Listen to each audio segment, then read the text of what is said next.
네, 오늘은 시편 48편의 말씀을 살펴보려고 합니다. 표제에도 고라의 아들들을 위한 노래와 시다라고 되어져 있습니다. 이 부분은 자주 말씀드리고 자주 나오기 때문에 더 말씀드리는 부분이지만, 이 고라의 아들들은 주로 하는 일이 주님을 찬양하는, 그러니까 흔히 말하는 찬양대라고 생각하면 되겠습니다. 그러니까 이 시를 통해서 노래를 했고, 또 예루살렘을 방문하는 이스라엘 백성들이, 이스라엘 사람들이 노래를 배워서 노래를 불렀다는 것을 알 수가 있습니다. 주로 이제 시편이 이제 그런 찬송 노래가 되지 않습니까? 그래서 시편의 시들은 이런 점에서 보면은 믿는 자들에게 어떤 세상 노래와 비교할 수 없는 그 힘과 지혜가 담겨져 있다라는 것입니다. 그냥 막연히 주님을 찬양하는 것보다도 이 내용의 말씀 보면 놀라운 말씀들이 많이 있거든요.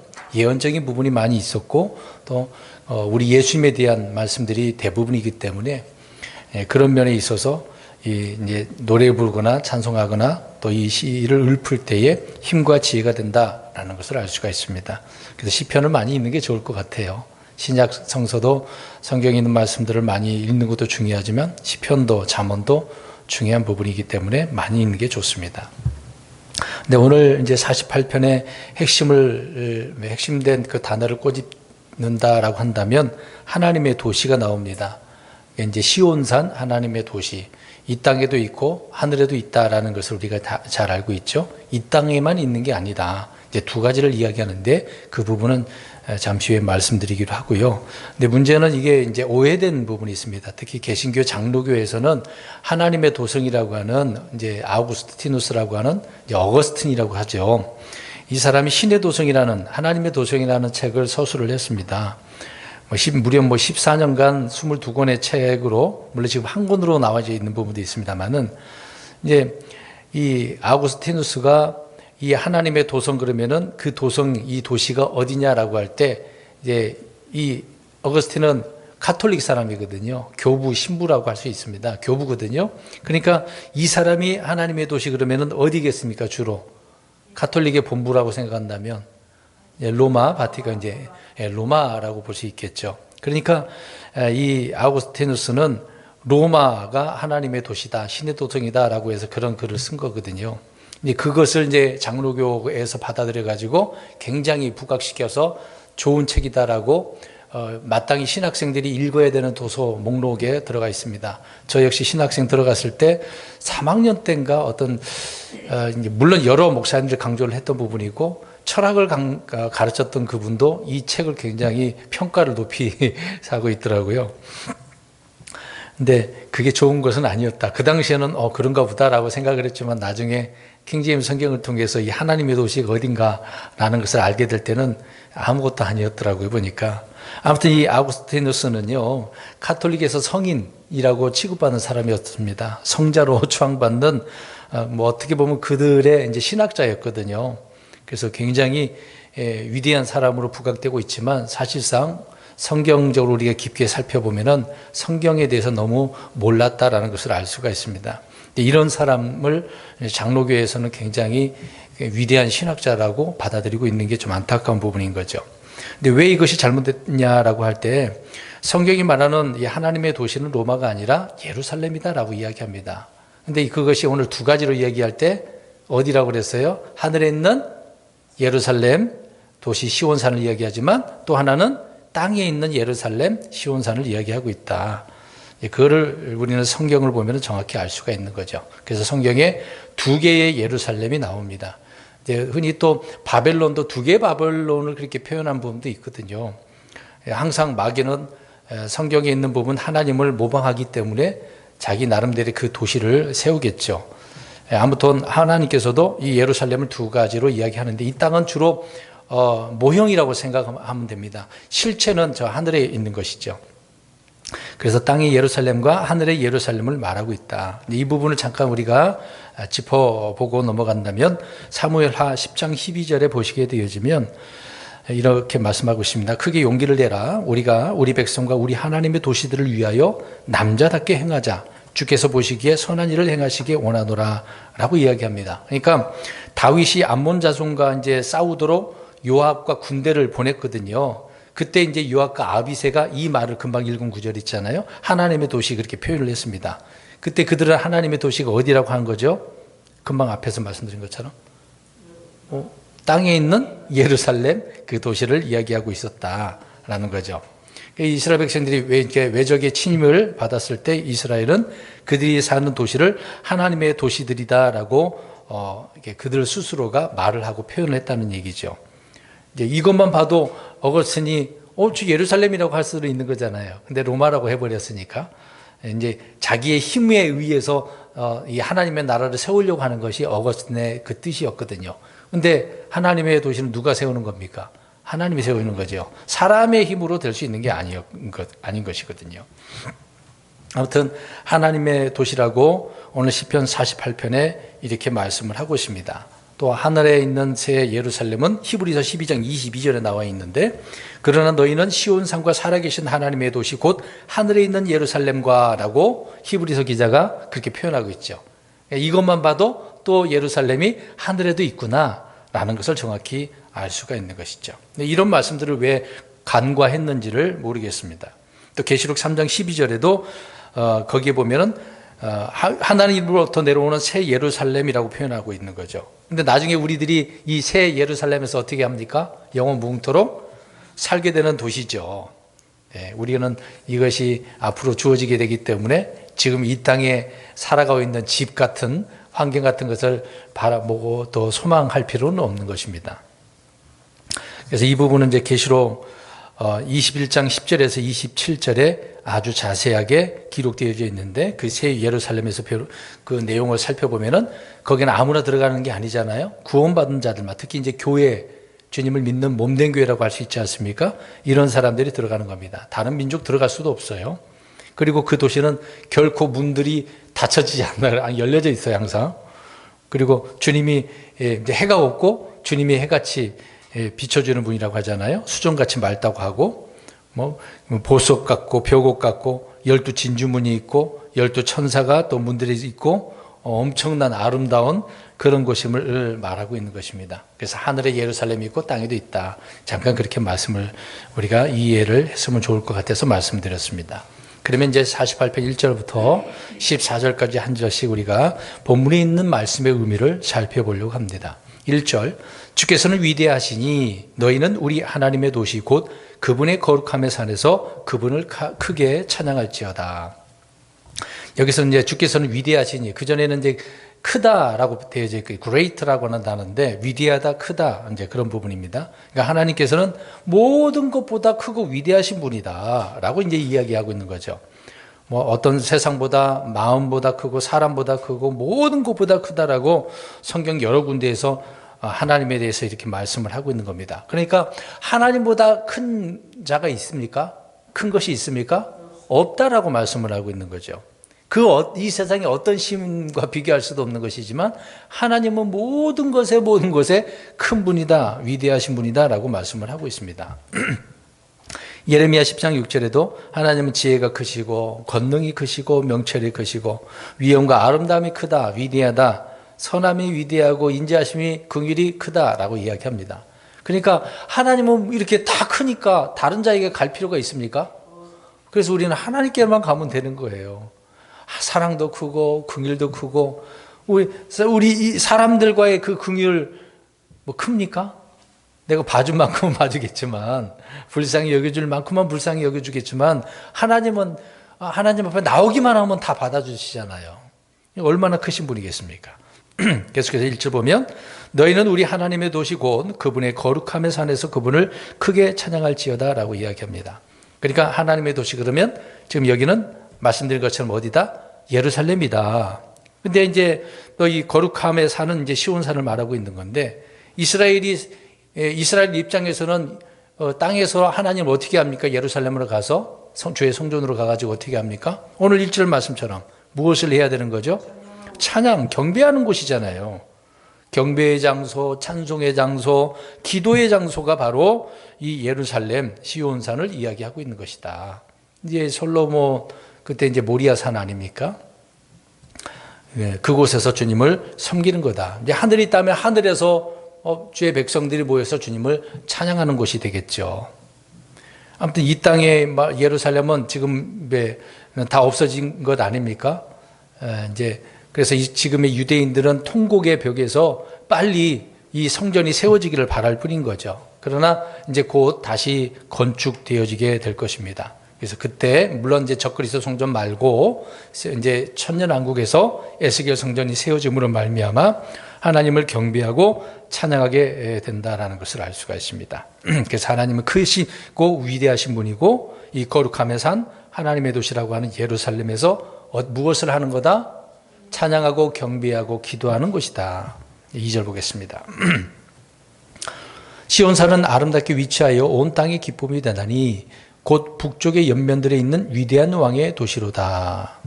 이 구절을 보니까 하나님의 도시, 이제 왕의 도시라고 표현하고 있는데 여기서는 지금 정확하게 어디에 있다고 표현하고 있습니까? 그 위치를 보면 알 수 있어요. 예, 북쪽 그러면 어디에 있습니까? 위쪽이잖아요, 위쪽, 북쪽이. 예.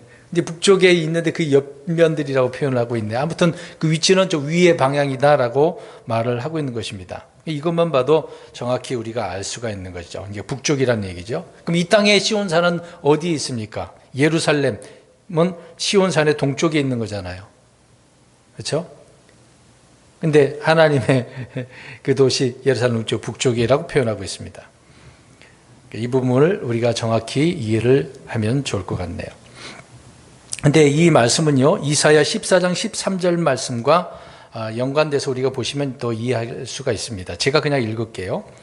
내가 내 마음속으로 이르기를, 이제 루시퍼를 이야기하는 겁니다. 내가 하늘로 올라가 내가 하늘의 별들 위로 내 왕자를 높이리라. 또 내가 북쪽의 연면들에 있는 회중의 산 위에 앉으리라.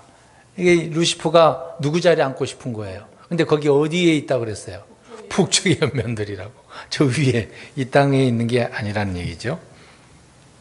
히브리서 12장 22절에도 시온산과 살아계신 하나님의 도시 곧 하늘에 있는 예루살렘, 아까도 말씀드린 것처럼 하늘에 있다라는 것을 알 수가 있습니다.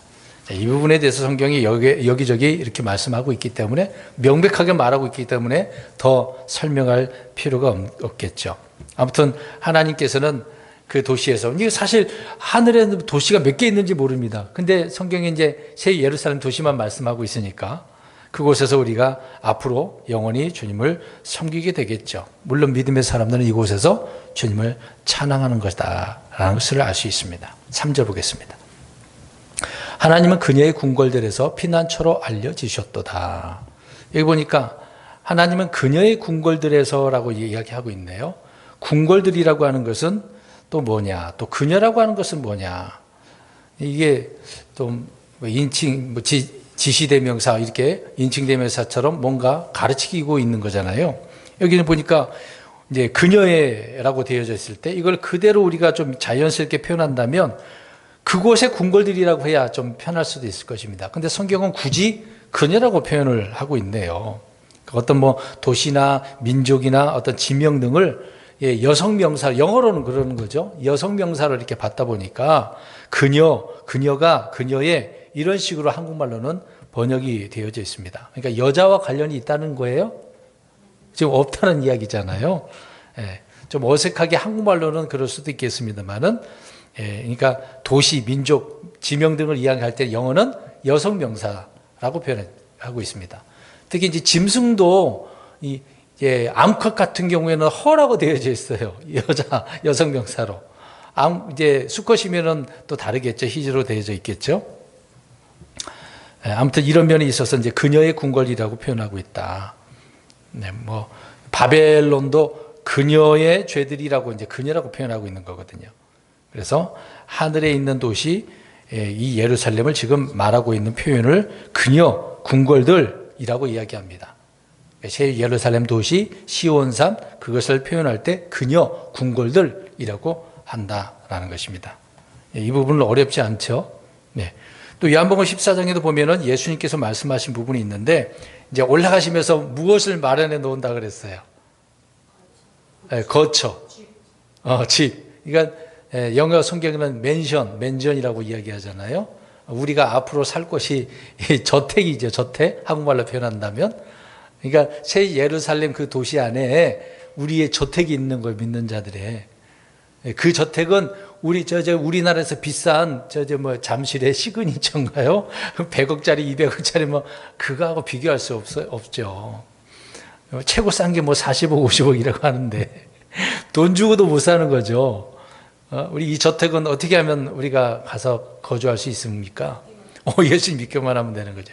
돈 들일 게 할 필요도 없어요. 근데 가치는 이 땅의 것과 비교할 수가 없다. 그래서 이 궁궐들, 맨션, 저택들, 그 생각하시면 되겠어요.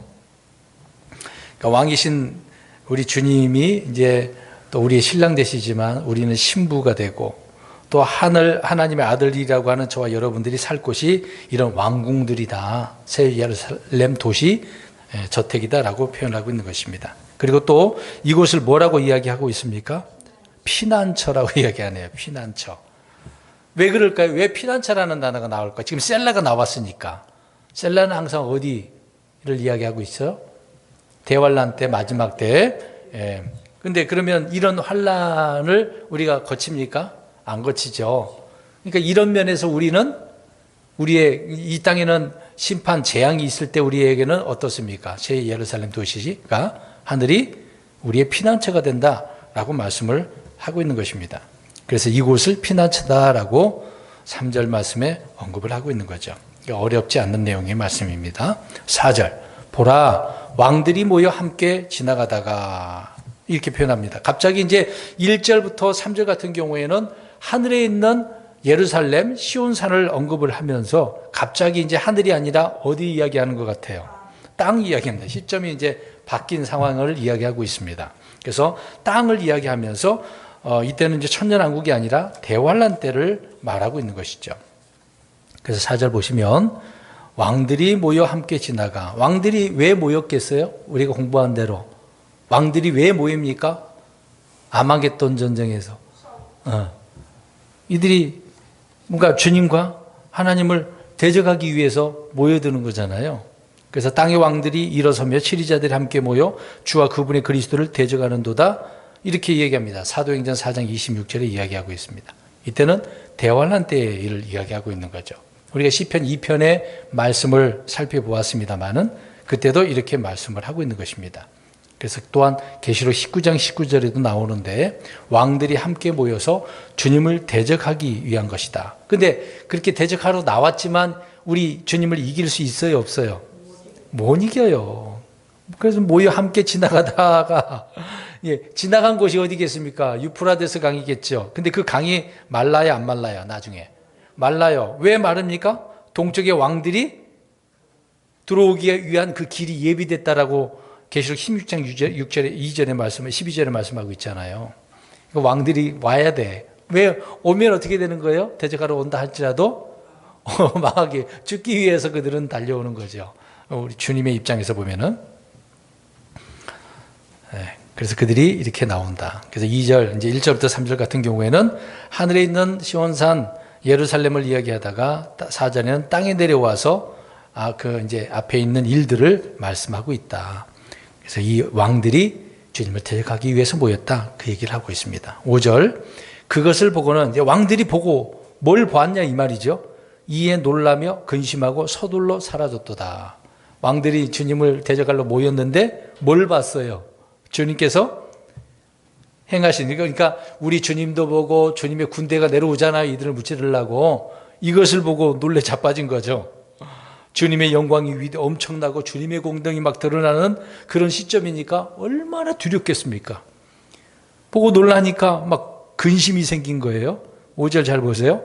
놀라며 근심하고 서둘러서 막 언제 놀래서 같이 대적했다가는 어떻게 될 거라고 생각하겠습니까? 죽겠다. 그래서 서둘러서 어떻게 합니까? 사라졌어. 사라졌다는 말이 뭐예요? 36개 준행랑 도망치게 된 것이죠.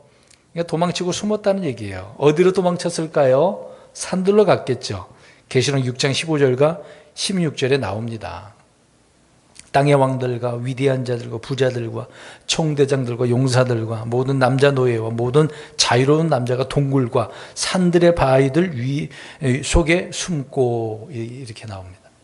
산으로 도망가야죠.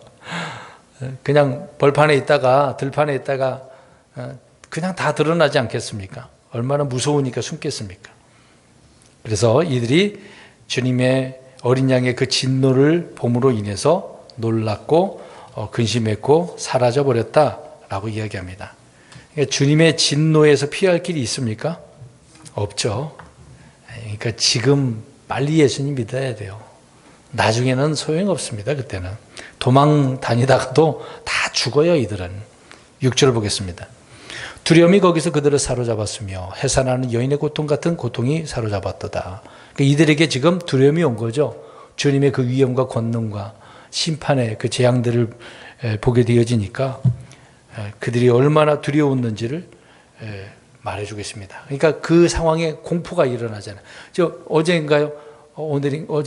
어제죠. 일본에서 지진이 일어났잖아요. 여러분 그 지진 상황에서 어떨까요? 여러분 집안에 있는데 꼭 무너지겠다고 하는 공포감이 얼마나 들겠습니까? 우리나라는 자주 안 일어나니까 그렇지만 일본 같은 경우는 자주 흔한 일이잖아요. 그래도 우리나라도 좀 겪었을 때 불안하지 않습니까? 무너지면 깔려서 죽는데. 근데 환란 때는 그런 정도가 아닙니다. 지진은 고사하고 하늘에서 땅에서 땅속에서 천재지변이 일어나기 때문에 엄청난 공포와 두려움이 있을 수밖에 없는 거죠. 그래서 어린 양의 그 크고 놀라운 진노가 얼마나 무서운지를 말씀해주고 있는 것입니다. 전쟁에 참여해서 왔다가 주랭랑할 수밖에 도망칠 수밖에 없게 되겠죠. 그래서 모두 죽임을 당할 수밖에 없는 그런 내용을 말하고 있습니다. 그래서 그 고통이 어떤 고통이래요? 왜 이렇게 표현을 했겠습니까? 그만큼 특히 여성들이 자녀를 낳았을 때 편안하게 납니까? 그건 흔하지 않잖아요. 대부분 고통 가운데 자녀를 낳게 되어집니다. 그래서 이런 공포감이 해산안의 고통처럼 엄청난 두려움이 오게 된다는 것을 말씀해 주고 있습니다. 그 다음에 7절입니다.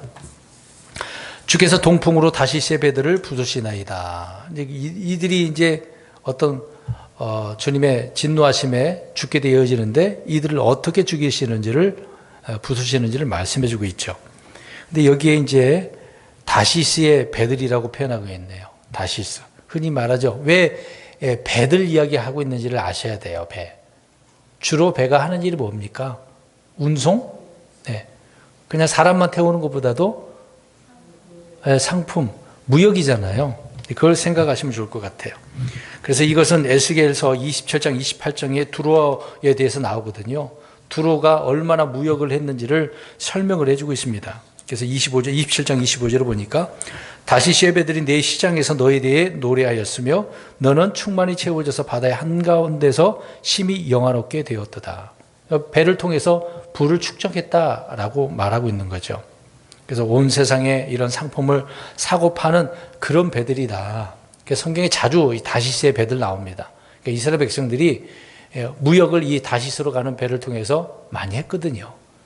그래서 에시온게벨에서 하나님께서는 배를 무너뜨립니다. 그걸로 찾고 가려고 하니까 하나님 의지하지 않고 돈을, 재물을 의지하니까 그렇게 하나님은 배를 부서뜨렸는데 무엇으로? 동풍으로. 바람, 이게 사실 배가 이 풍랑에 바람에 버틸 수 있겠습니까? 정말 강력하게 불면 그냥 꼬르륵 가라앉게 되어지는 거죠.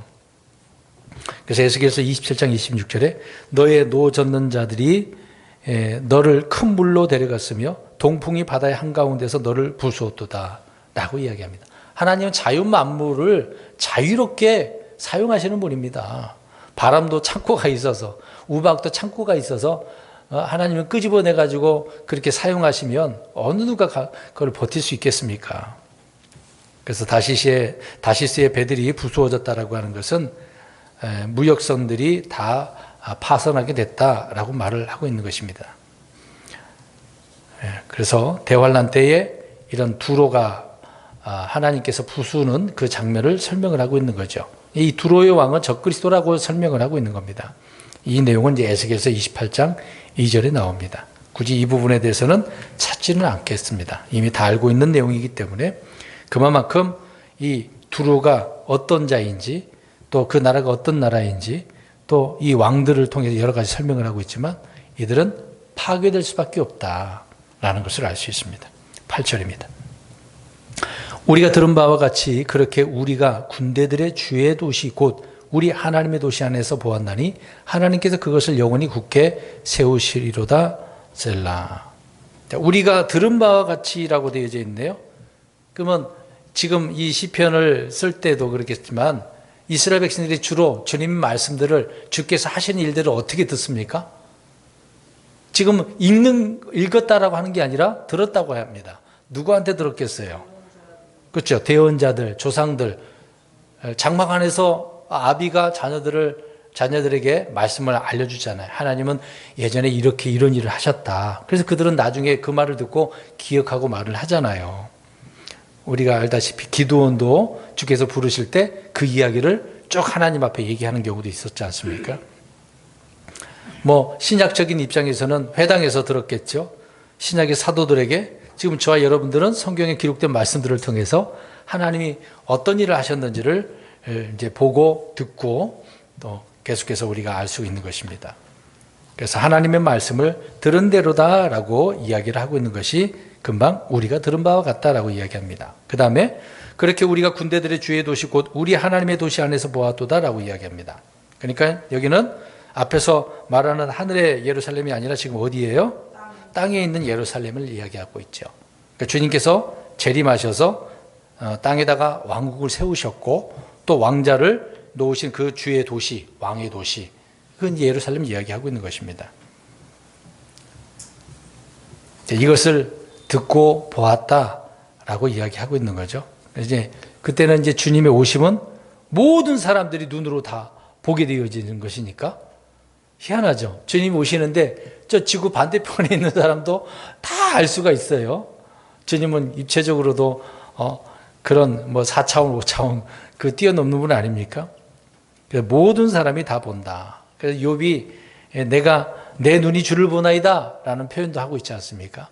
사실 그런 말씀들이 이때 이제 성취되는 부분 아니겠어요. 우리는 하늘에 올라가서 주님을 보겠습니다만은 대관람 마지막 부분에 모든 세상에 있는 사람들은 눈으로 다 목격하게 될 것입니다.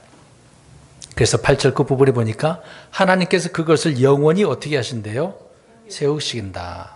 그것은 뭘 말하겠습니까? 예루살렘을 영원히 세우신다.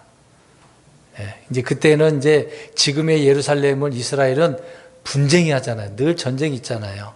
그래서 샬롬, 평강이라는 말을 할 수밖에 없잖아요. 근데 주님이 오시면은 모든 게 끝나버리는 게 되겠죠.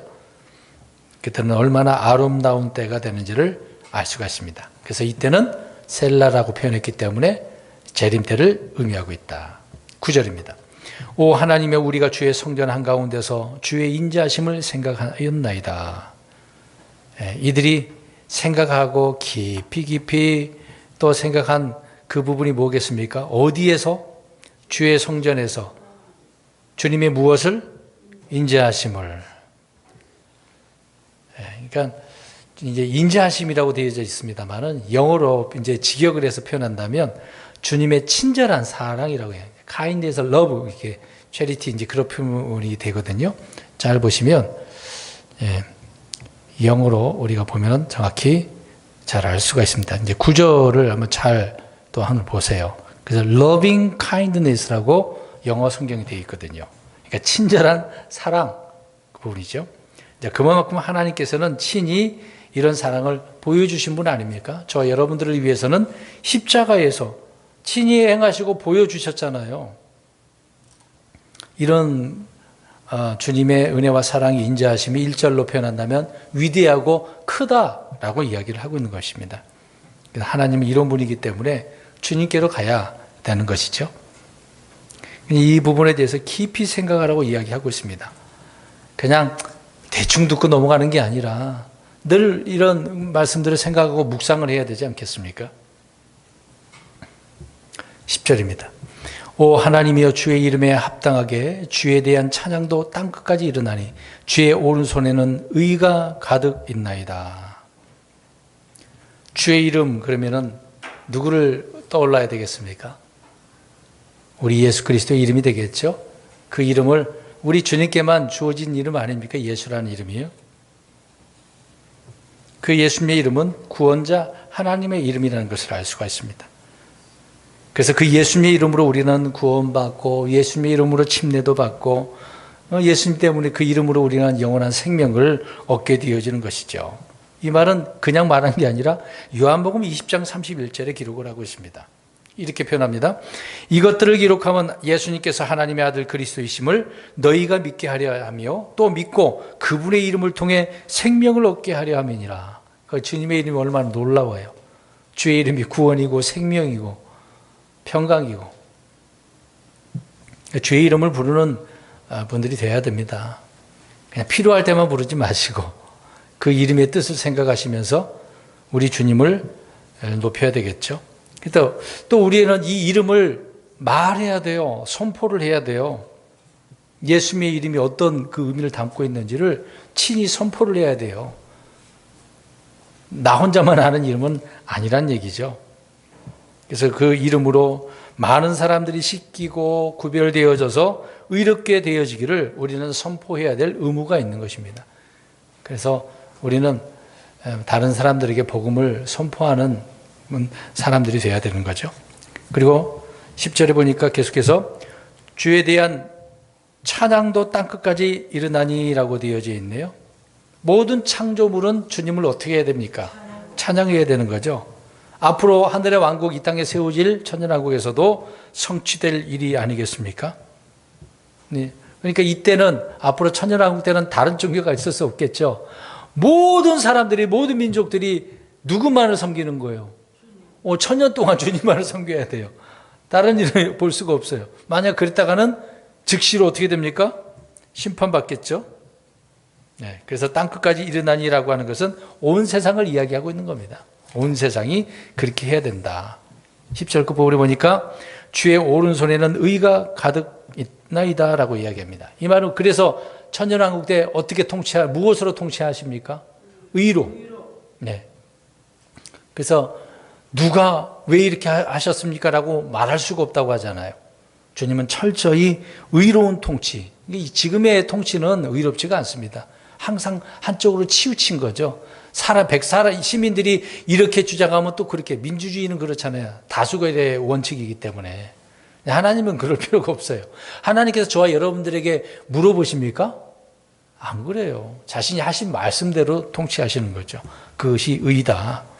그래서 앞으로 불의와 불법은 용납하지 않으신다라고 말씀을 하고 있는 것입니다. 말 안 들으면, 그래서 철장으로 통치하신다 그러잖아요. 아이고, 무섭지 않습니까, 여러분? 철퇴 같은 쇠몽댕이로 만다고 생각해 보세요. 회초리도 아니고. 11절입니다.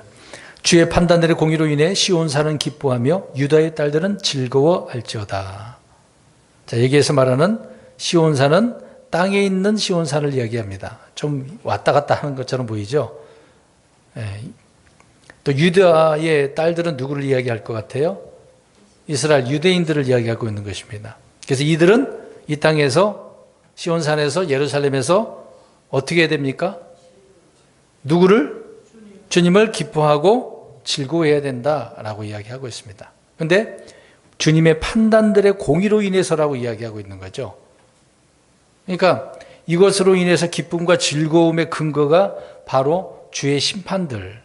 주님 의로 심판을 하시니까 기뻐하고 즐거워해야 되겠죠. 그래서 주님의 심판은 의롭다는 말을 한 번 더 이렇게 표현을 해주고 있는 것입니다. 12절이네요. 시온을 거닐면서 그녀의 주위를 다녀보고 그녀의 망대를 세워볼지어다. 계속 이제 그녀 이야기하잖아요. 아까도 얘기한 것처럼 시온산, 예루살렘, 그녀라고 이야기합니다. 그래서 그곳에 거기라고 표현하고 있는데 그거를 다 다녀보라는 얘기예요. 망대들에게 말해보고 뭘 말하는 거예요? 우리 주님께서 무엇을 하셨는지를 그걸 말하는 얘기예요. 이것이 약속들이 성취되는 것까지라도 이렇게 말하라, 그 얘기를 하고 있는 겁니다.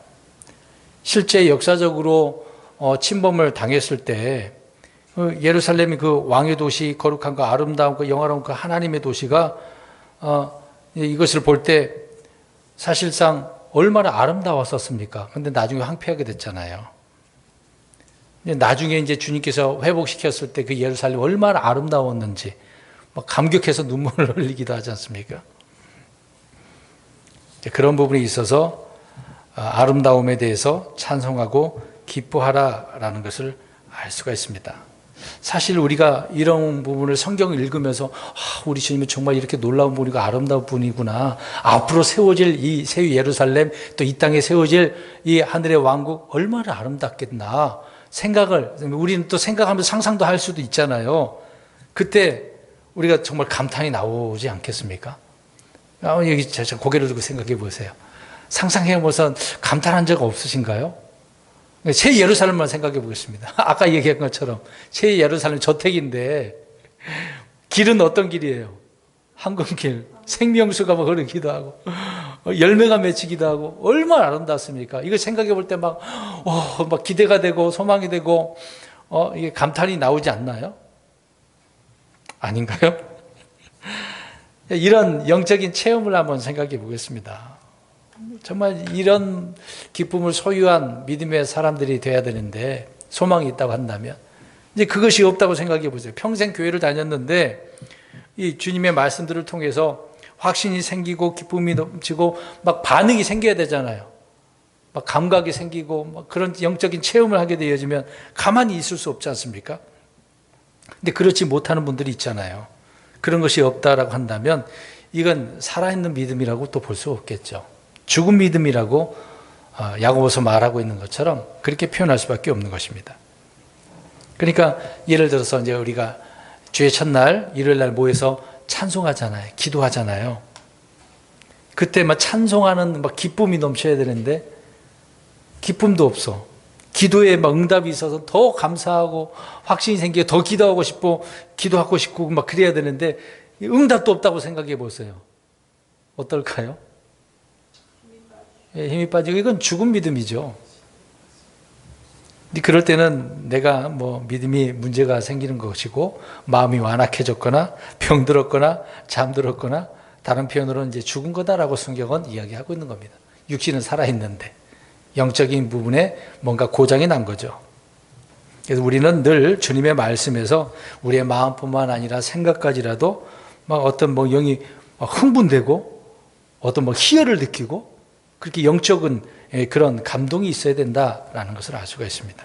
올 한 해 주님의 말씀을 통해서 이런 풍성한 감동이 넘치는 저와 여러분들이 되었으면 좋겠습니다. 13절 이제 두 구절 남았습니다. 너희는 그녀의 보루들을 자세히 보고 계속 시온산 예루살렘 얘기하는 겁니다.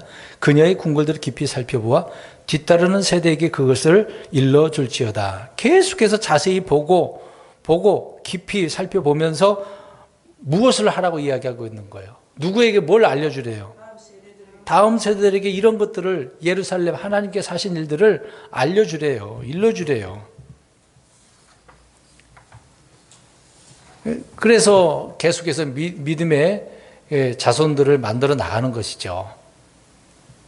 뒤따르는 세대에게 알려줘야 된다. 그러니까 세대 간에 교제가 이어져야 되는 거잖아요. 단절이 되면 이제 어떻게 됩니까? 이스라엘 백성들이 그랬던 것처럼 이렇게 말을 안 해주면 어떻게 된 거죠? 네, 끊겨서 타락하게 되어지는 겁니다. 그래서 사사기서가 분명하게 말해주고 있지 않습니까? 전해줘야 돼요. 그러니까 말씀을 전수해줘야 되거든요. 그래서 출애굽 세대는 주께서 행하신 일들을 말해주었기 때문에 어느 시점까지는 좋았는데 이제 가나안 땅에 들어가서 문제가 된 것입니다. 시간이 지나니까 그게 안 됐던 것이죠. 그래서 믿음의 사람들은 언제나 이런 부분에 있어서 주님이 어떤 일들을 하셨는지 우리 하나님이 어떤 분인가를 늘 이야기해 줘야 된다라는 것을 알 수가 있습니다. 마지막 14절입니다. 이 하나님은 영원 무궁토록 우리의 하나님이시니 그분은 우리가 죽을 때까지 우리의 인도자가 되시리로다. 이 하나님이라고 표현하겠네요. 이 하나님, 처음부터 계셨던 우리 생명의 말씀이신 육신이 되신 하나님, 우리 예수님, 죽었다가 부활하신 우리 예수님, 그러니까 예수님이 하나님이라고 말해주고 있는 거죠. 그래서 그분은 우리가 죽을 때까지 어떻게 하신대요? 인도자로서 우리를 인도하신다. 이게 떠나지 않으신다는 얘기죠. 늘 함께 하신다. 우리는 한번 예수 그리스도를 믿으면 그 구원은 영원한 것이고 떠나지 않으세요. 성령님도 우리 안에 들어오시면 안 떠나시잖아요. 얼마나 감사해요. 떠나라 그래도 안 떠나요. 내가 잘못해도 육신적으로 죄를 지어도 안 떠나세요. 그런 부분이에요. 그래서 우리의 인도자라고 할 때는 우리의 선한 목자시고 감독자시고 우리를 먹이시는 분, 공급하시는 분, 그런 부분으로 말씀을 하고 있는 것입니다. 그래서 이런 주님이 이런 위대하신 분으로서 말씀을 하고 있는 것이죠. 그래서 이런 부분에 있어서 우리는 염려할 것도 없고 불안해할 것도 없고 이런 주님을 늘 찬양하고 섬기는 믿음의 사람들이 되어야 된다라고 말씀을 하고 있는 것입니다.